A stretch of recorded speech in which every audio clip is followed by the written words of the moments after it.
of people who can gather has been limited now to 5 or fewer, and there has been increased enforcement of those directives. Specifically with respect to the town of Fort Erie, the bylaw enforcement forces have taken over responsibility for ensuring compliance with the provincial directives, whether it's individuals or whether it's businesses. And during business hours, you can call the town of Fort Erie 905-871-1600. There is an online COVID-19 enforcement form that you can also complete. After hours, you can call the Niagara Region's dispatch at 905-984-3690 or 1-877-552-5578. Do not call 911. These aren't being treated as emergencies. These are complaint-driven compliance requests.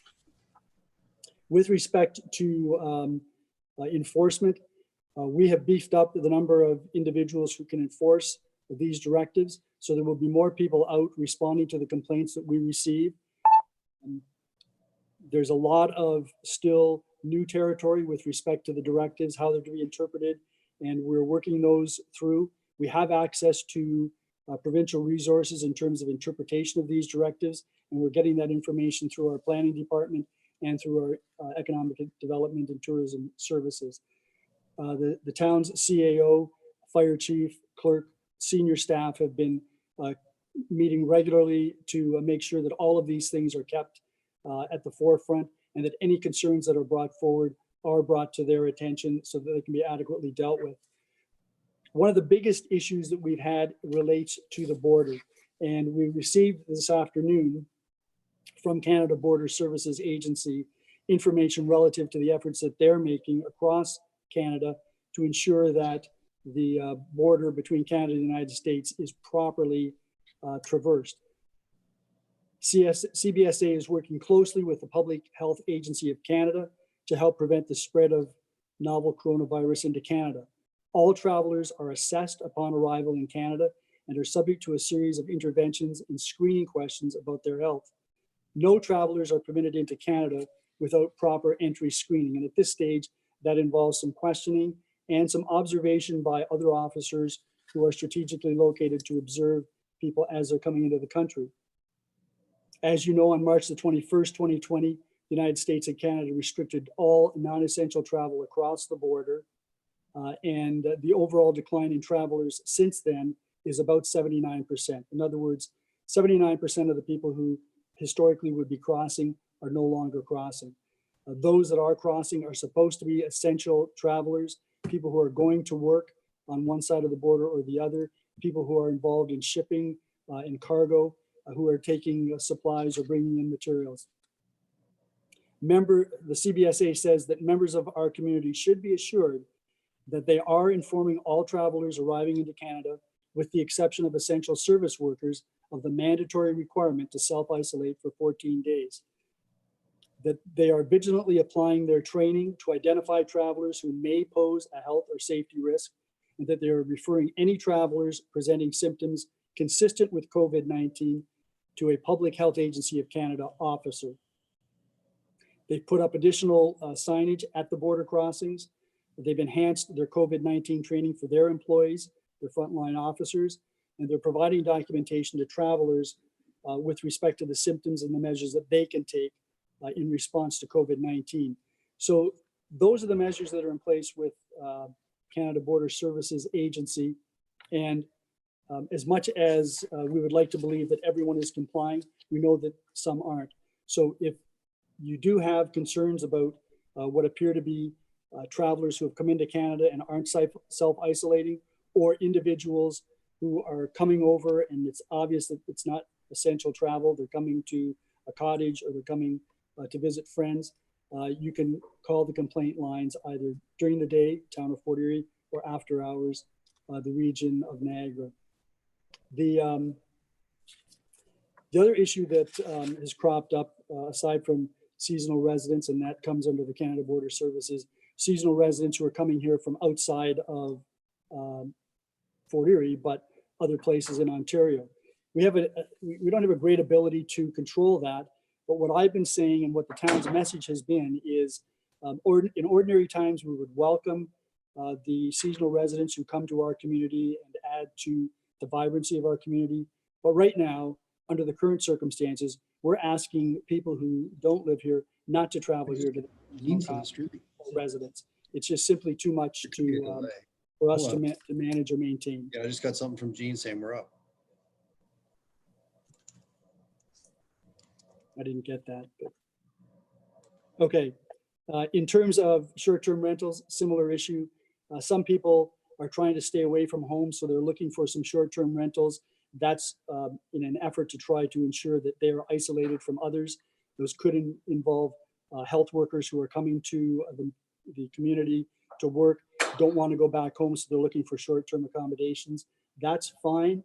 We don't want people coming here as visitors just to enjoy a holiday. This isn't the time for holidaying. In terms of services, the town of Fort Erie continues to operate. All of our facilities are closed to the public. All of our operations are up. We're providing services to the community that they need. Our customer services officers are available during the day and are taking calls and are making sure that any of the needs of our residents are met. About 95, close to 100 of the town's employees, which is getting close to 3/4, are working from home at a distance. And this is the first council meeting in the history of the town of Fort Erie that's being done electronically. So that in the council chambers right now, as you can see, I'm here. Mr. Cookett, Tom Cookett, the CAO, is to my right, and to my left is our clerk, Carol Schofield. Everyone else is calling in and participating electronically in this meeting. And we will be holding fewer meetings if we can, simply to make sure that no one's at risk, either council, staff, or anyone else that we would come in contact with.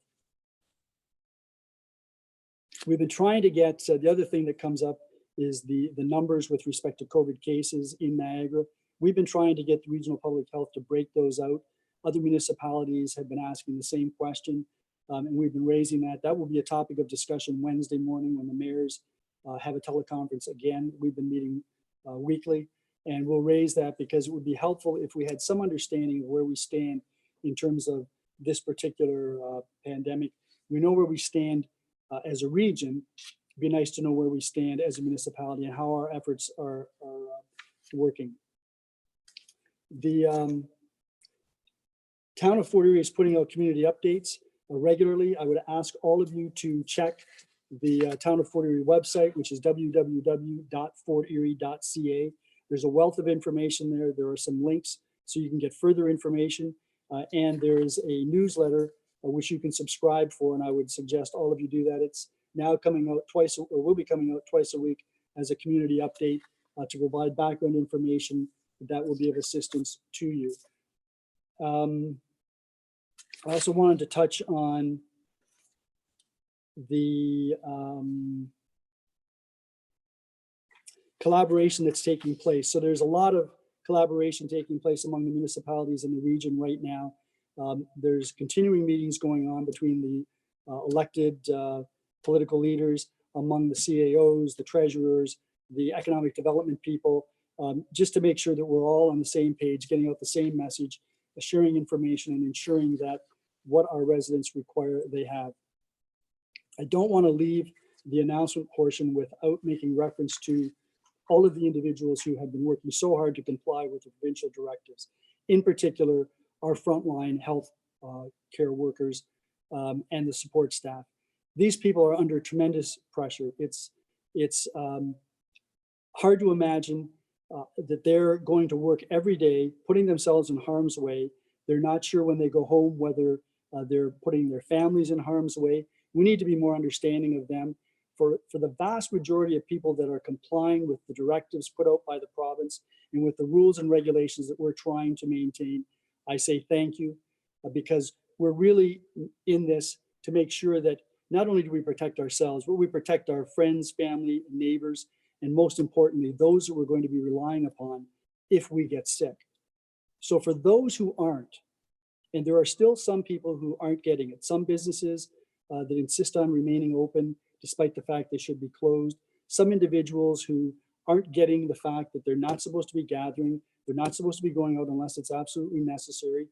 For those that aren't getting it, just want you to be aware of the fact that you are putting others at risk. You may feel fine, you may think there's no problem, but recent research has indicated that it's very possible that this virus can be spread by people who are showing no symptoms and feel perfectly fine. So we need everybody on board. The more serious we take this whole situation now, the better efforts we make to isolate ourselves and make sure that we stay apart from others, the sooner we'll get through the end of this, because there will be an end, and we have a great ability to influence that end. So I'm asking all people in Fort Erie, all businesses in Fort Erie, to comply with the rules and the regulations and the directives, for not just for yourself, but for those around you. Okay. That takes us then to, there's no addendum, so that takes us to declarations of pecuniary interest. Are there any this evening? Madam Clerk, I have a pecuniary interest with respect to report IS 18-2020 relative to the HVAC system at Crystal Ridge Community Center, the hall. That's leased by a nonprofit corporation, which is closely linked with the Ridgeway Lions Club, of which I'm a member, so I will declare that conflict. And Councillor McDermott has indicated that he will take the chair when we get to that. That's a consent agenda item, which means it will have to come out of the consent agenda package and be dealt with separately. There is a notice of an upcoming public meeting. Your Worship, Yes. Councillor Butler has a conflict as well. She just I'm sorry, I didn't, I'm sorry. I'm only seeing, yes, I'm only seeing part of the screen. So by all means, speak up. Councillor Butler. Okay, thank you. Under consent agenda, IS 14-2020 as my business does business with the proponent. Okay, and that is the report with respect to Road Yes. resurfacing. contracts? Road resurfacing. Yes. Asphalt Okay. patching. So, yeah, so we'll deal with that separately as well. And I can share that portion. The other portion will, Councillor McDermott will share. Any other conflicts? Okay, so then I mentioned that the public meeting with respect to the Town Line Road application has been postponed until such time as we're capable of getting back to normal operations. There are no public meetings, obviously, this evening, which takes us to the consent agenda. Can I have a mover for the consent agenda with the exception of IS 14-2020 and IS 18-2020? Councillor, did your hand go up? Do I have a seconder? Yeah. Councillor Zanko. Are there any questions with respect to any of those reports that remain in the consent agenda? Councillor Noyes. Yes, in regards to IS 15-2020 for the hot mix asphalt. Yep. In discussion with Mr. Cricket today, he would, even though that we may be submitting this and maybe indicating which roads are going to be done, there's some new directive from the province that we may not be able to start these roads. I just don't want people to say, oh, yes, my road is on the list. It should be done, you know, this spring, this summer, but it may not be until the province allows it. Yeah, that's a very good point. And that was a topic of discussion this morning. Mr. Cookett, I don't know whether you want to speak on that, to that. Sure, to you, through you, Mayor, to the councillor. We did reach out and ask for legal advice today. Construction is put on hold. As some of you may know, that residential homes are no building permits are to be issued. Those that have been started are to continue. We've reached out to ask if construction, water, road, sewer can continue under the recent orders put down by the Premier. So we're just waiting for a response to that. It's likely that it's going to be that they cannot continue. That's what we're thinking as it stands right now. So we will keep you apprised, but we thought it was best to move these contracts forward. And when we do get the green light, then we'll move forward with completing the works. Right. Councillor Noyes, anything further on that point? Not on that one, but I have another question on 16-2020. Sure. that is the Canada Day fireworks display. Again, in discussion with Tom, with Mr. Cookett, is that there was two things. Number one, if we're unfortunate, this virus continues, we will be canceling the fireworks, I would assume. If there's a continuation of the directive for people to remain separated, I would presume that that's a consideration. Mr. Cookett? That is correct. And we would not then incur the cost if it was canceled. That also is correct. And the only other question I have in regarding this is that I noticed that there wasn't any other prices named. I know that when we looked at the backhoe, we looked at the paving and that you had the different people, the different bidders, and you had their prices down. In this case, we didn't have there were other bidders, I understand, but we don't have the prices. We have the point scale, but there was no prices given, even though it did comment that the price was worked into the number. But I'm Councillor wondering Noyes, why we didn't have the number, why we didn't have the prices. typically when we have an RFP, it's a two-part equation. The first part has to do with the quality of the proposal, which receives generally the higher portion of the marks, and then there's a price component. Historically, I believe, and Mr. Cookett can correct me if I'm wrong, but historically, we provide information relative to the scoring. And if councillors want information relative to the pricing, we share that with them, but it's typically not in the report, I don't believe. Mr. Cookett? You're absolutely correct when it comes to RFPs. If any council member would like to see those prices, we'd be happy to share them. Thank you for that information. Anything further? No, thank Any you. other councillors? No other councillors? If there are no other questions or comments, I'll call the question. All those in favor of the amended consent agenda? That is carried. So then that takes us to IS 14-2020. Can I have a mover for that? That's the one that Councillor Butler has the conflict with. Councillor Zanko and seconder, Councillor Noyes. Are there any questions or comments with respect to that report? Councillor Noyes?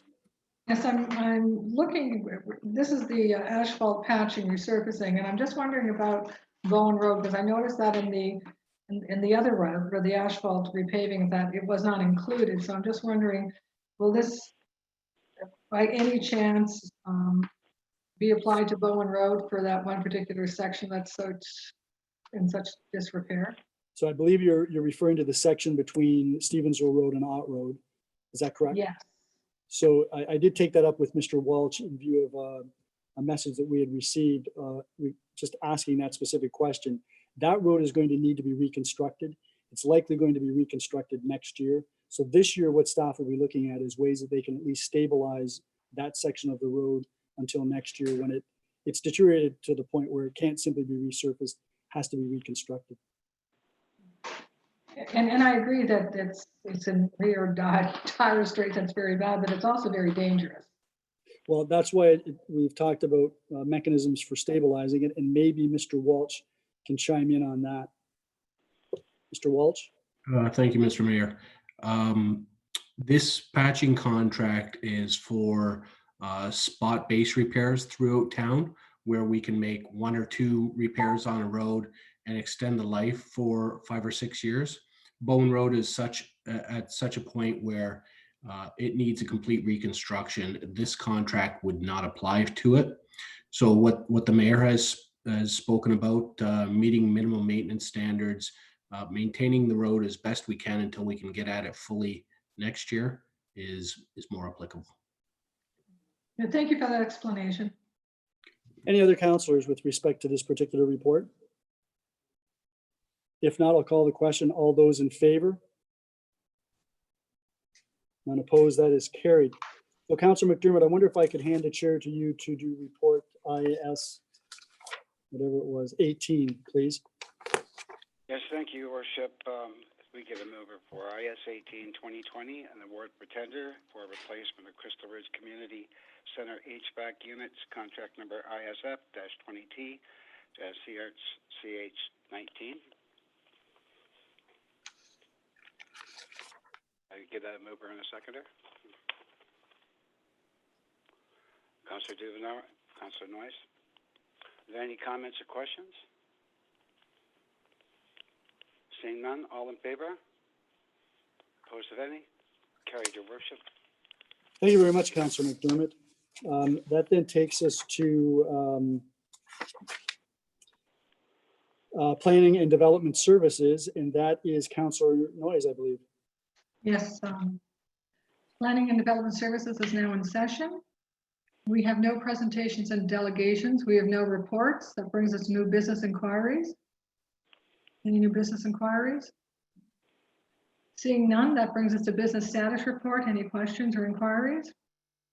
Seeing none, Planning and Development Services is now closed. I hand the chair back. Excellent, Councillor Noyes. I think that is the new electronic record. That takes us then to Infrastructure Services, Councillor Lubberts.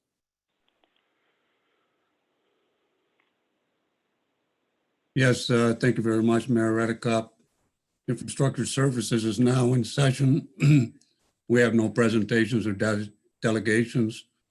We have no reports, and we have one recommendation under new business from IFAJ on behalf of the MTO for a request to exempt the noise bylaw. I'll read the recommendation and then I'll ask for a mover.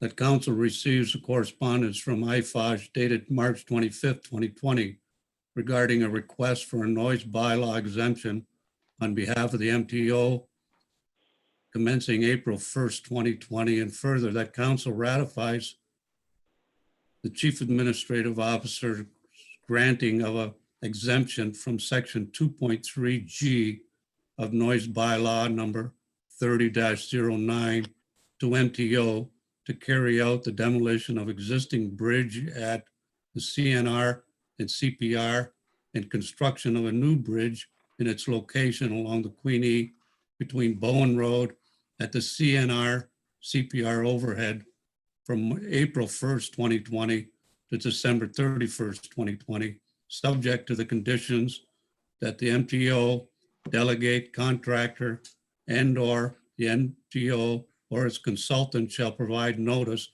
of any property owners affected by the noise bylaw within the area of construction. And further, that in the event necessary to alter any of the dates set above, authority is hereby delegated to the Director of Infrastructure Services or designate to approve such change in dates, and the above conditions herein shall apply. Do I have a mover?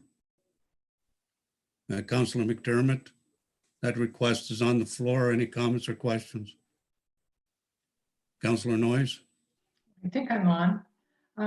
How are we going to communicate this to the public, particularly those that live fairly close to this? Mr. Walsh? Through you, Mr. Chair. Typically, when these have come in the past, we haven't put out any sort of communication other than the council minutes.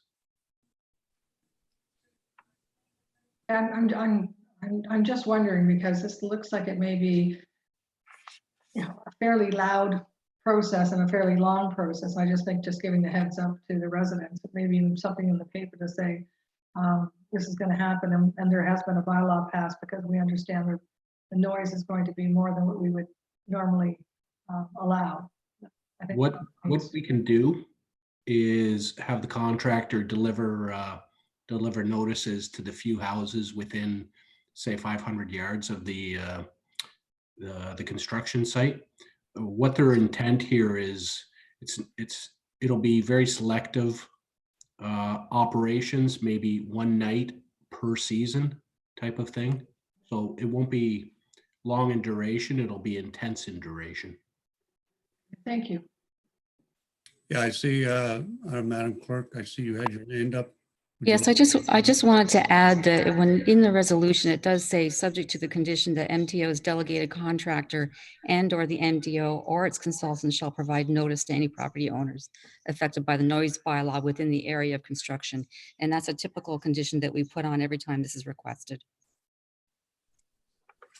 Councillor Noyes? Well, that's very good. Thank you. No, thank you. Any other comments or questions? I'll call the question. All those in favor? None opposed, that carries. That moves us to the business status report. Any comments or questions? Seeing none, infrastructure services is now in recess. I'll turn the chair back to Mayor Redekop. Thank you very much, Councillor Lubberts. That then takes us to corporate services. Councillor Dubanow. Thank you, Your Worship. Corporate and Community Services is now in session. We have no presentations or delegations tonight. Obviously, we have one report on the agenda. It's CAO-29-2019. This was previously moved by Councillor Butler back on October 7th. I'm just wondering if I can get some clarification from the clerk. It says that we're postponing it to a future date depending on the COVID-19 outbreak. Do we have to set a date tonight, or is this just postponed and we leave it as is? No, it's just on the agenda so that the public knows that that's coming forward. It was supposed to come back tonight. So we've dealt with this the same way that we've dealt with matters on March 23rd. We won't know what that date is, so it's postponed dependent upon the outcome of the outbreak. We'll bring it back. We'll keep track of it. Perfect. Thank you, Madam Clerk. And hopefully that's sooner rather than later. So we have no other reports. So we'll now move on to new business inquiries. Any members of council? Councillor Zanko. Thank you. And I'm bringing my inquiries up under this subcommittee because I didn't see any other areas that we could raise inquiries. So I just have a few questions with regard to some of the things that the mayor had mentioned, but I had a few more specific questions that I received over the weekend. So I'm thinking that the mayor may be able to answer some of these questions and the CAO. So my first question, Mr. Chair, if that's okay, is the after hours numbers that the mayor had mentioned during his opening announcements. Are these numbers found on our website and through social media? They should be. It's my understanding that they are. Yes. Yeah. Okay, perfect. And also the regional numbers would be found at the regional website. Excellent. My second question, Mr. Chair, if I can. Certainly, yes. With regard to the announcement that you made that it seems that each municipality has been asking the region to release the COVID-19 numbers that are specific to their municipality. My question is, who does the region report to? And if every municipality and their respective mayors are asking for this, why is the region not providing it? Because it's not the region, it's public health, and public health is it's an unusual animal in the sense that it's housed at the region, but it doesn't necessarily report to or be responsible to regional council. So the public health units across Ontario are somewhat independent in terms of their decision making. This is one of them, and so this is why we can't simply insist upon the numbers being released by a vote of regional council. Okay. And just further to that, because one of my residents did mention that, for example, the Toronto area, it seems that they have, Aurora has a breakout of COVID-19 numbers specific to areas. Who does the Department of Health, I mean, I guess the question is, if the mayors are not successful on behalf of the municipalities that they serve, what would be the next step to be able to insist upon this? Yeah, I don't know why the public health department wouldn't provide this information. I mean, up until recently, the numbers have been relatively small, but as you know, they're starting to increase, and the statistics are coming in quite rapidly. In my opinion, and I think most people would agree, it's better to have the information than to have people speculating on information. And so when we have the discussion on Wednesday, I trust that will move us forward to the point where we can persuade public health in Niagara to release that information. I think Aurora is in, I don't know if that's York.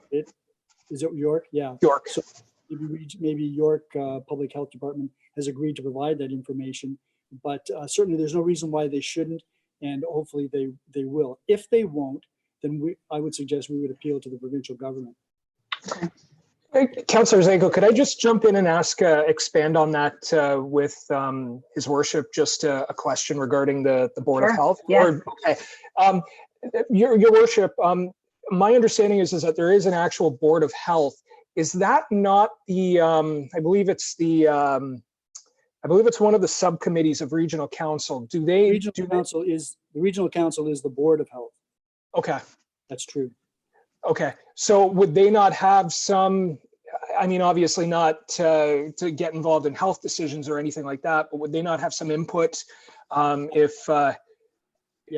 I think correct. Yeah. Okay, very good. My apologies, Councillor Zanko. Did you have anything else? I did. One other question, if I could. And again, Your Worship, you did touch on this in your announcement with regard to Airbnbs. I don't think you mentioned, but you did mention short-term rentals and seasonal residents. One of the questions are, and I know that we have bylaw staff in place, but how are we actually managing the Airbnb rentals? Because I've been told that Airbnb are still renting properties on the lakefront, and they're actually becoming quite popular with Toronto customers now renting them out and coming down here. So how is bylaw managing that? I'm going to ask Mr. Sorry, I think Mr. Cookett would have more good information on that than I would. Mr. Cookett. Excuse me, through you, Chair, to the Councillor. Yes, we're actually looking into that. Mr. Stouffer, who looks after our short-term rentals, is going to be sending letters to all those that are registered with us. We also will be having bylaw go out there, and we are working weekends, and we'll be going to those that are being rented, make them aware of the enforcements and the fines that they could be issued.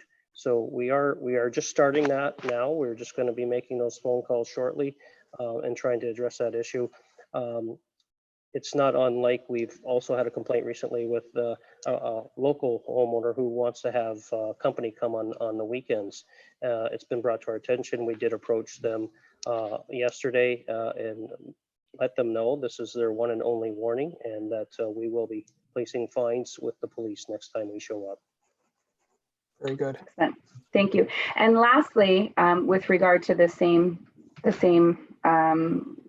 areas of coverage, Mayor, you had mentioned that the U.S. seasonal residents still coming to Fort Erie, that we now are going to be looking at enforcement of this.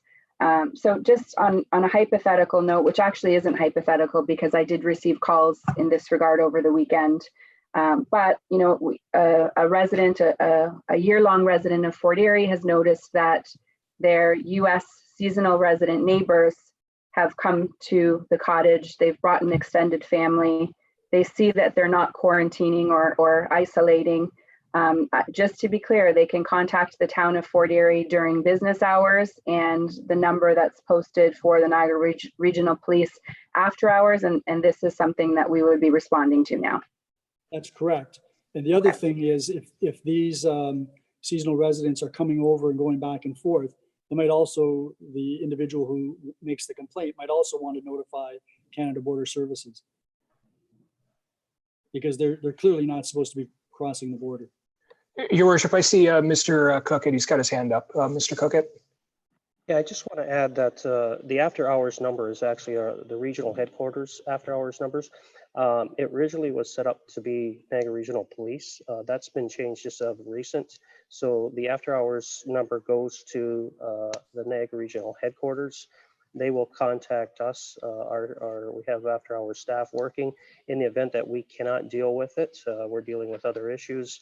The region has stepped it up and said that they would provide their bylaw officer to help us in those situations. So it's not the police number you phone. It's on our website. As well, if there is complaints, we do have an online form now that residents can fill out, and that issues an order directly to their bylaw officer, and then we'll address it through that way if they'd rather do it through the computer rather than call in. Thank you, Mr. Cookett. That's good to know. Just to clarify, I did tell residents over the weekend that we weren't necessarily involved with this, so I do apologize. I know this is new for all of us and we're all trying to figure this out, but at least we have some solid answers now and I really do appreciate that. Thank you. Thank you, Councillor Zanko. Was there, you're good? Okay, good. I see Councillor Noyes' hand up. Councillor Noyes? Yes, I'm along the same lines, but not Airbnb, but B&Bs. I understand they're still legal, they can still do it. They're considered like hotels. I read that in the staff minute meeting. Is that correct? Nothing's changed on that? Mr. Cookett? I'm going to put that over to Ms. Stoltz. I think she probably knows more about it than I do. Very, very good. Ms. Stoltz. In terms of B&Bs, we would probably treat them similar to the short-term rentals. Right now, short-term rentals can only operate if they're booked after April 4th, only to provide individuals who are in need of housing. The same would be for B&Bs. If they're in need of housing, we could look at that. But other than that, they shouldn't be operating at this point in time during this 2-week period because the rules have changed as of Friday. Just one further question. Yeah, go ahead. And I think I know the answer, but I know that there was also something that came down from the government about you couldn't have like trailer parks open and things like that. And Black Creek leisure homes, many people sometimes refer them to trailer parks, and they shouldn't because they're leisure homes. Yeah, no. I'm just wanting some clarification because there's a lot of snowbirds. I would say half the park leaves and comes back. Yeah, I don't know if Ms. Stoltz wants to take this one again or if Mr. Cookett wants to. I can respond a bit in terms of right now we're hearing from the province in terms of trailer parks, there are people that need housing, essential service workers, things like that, and they are allowed to continue to go into trailer parks. But other than that, they are supposed to look for permanent housing at this point. And that's why we're going to see some going into short-term rentals for those emergency situations where they don't have housing. We were dealing with a similar one at another trailer park in town. But again, they do some of them do have essential service workers staying in trailers in the parks. But specifically the Black Creek leisure homes. In terms of Black Creek leisure homes, they are a bit different. They're permanent trailer facilities. I wouldn't even call them a trailer facility. They're more of a modular home, which means they're a home per se. Thank you for that clarification. I agree, and they're much more than trailers. They are leisure homes. So, but I know I'm going to be asked that question. So, thank you. No, and Councillor Noyes, this is actually an excellent point. I've made the mistake in the past of calling them trailers, and it's not the thing to do. They're modular homes. Ms. Stoltz was entirely correct. Did you have anything else, Councillor Noyes? Nothing further. Thank you. Do any other members of council have any new business inquiries? All right, so I'm seeing none. So that moves us on to the business status report. Any members of council have any questions regarding them? All right, so in that case, I guess corporate and community services is now closed, and I'll hand the chair back to his worship. Thank you very much, Councillor Dubanow. That takes us into scheduling of meetings. 2 meetings that I had mentioned earlier. The mayors and the regional chair will be meeting by teleconference Wednesday morning, and Thursday, the town's emergency operations team will be meeting at 9 a.m. Are there any other meetings that anyone wishes to bring to our attention? If not, Councillor Dubanow, you look like you're ready to move that we adjourn. I'd be happy to move that, your worship. Any questions or comments about that? All those in favor? That is unanimous. Thank you very much all for helping us get through this most extraordinary and actually historic evening. Thank you. Thank you. Thanks.